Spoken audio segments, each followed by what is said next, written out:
The winner is Christian Maitan. Una vita di studio e passione, Christian Maitan è figlio d'arte, cresce respirando la cultura dell'accoglienza nell'attività di famiglia, amore e cura per il territorio e i suoi prodotti. Lui si definisce un uomo di sala.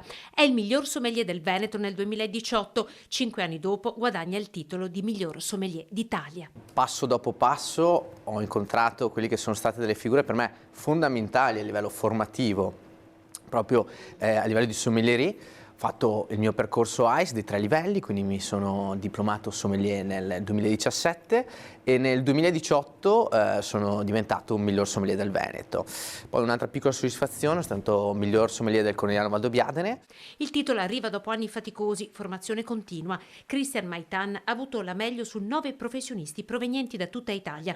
Tra le qualità richieste e valutate da AIS, tra i candidati le competenze in viticoltura, enologia, degustazione, analisi organolettica e decantazione dei vini, oltre a prove di comunicazione. Grande appassionato dei vini autoctoni, un sommelier per Maitan deve essere un profondo conoscitore del territorio e della sua storia. Deve saper trasmettere quello che un territorio sa dare. Quindi non parliamo solo dell'uva, del vitigno, ma bensì del terroir, dei fattori climatici, di cosa differenzia una zona rispetto all'altra, l'esposizione, il territorio e le tradizioni, perché poi ogni zona vitivinicola porta con sé delle tradizioni e una storia importante che è fondamentale comunicare.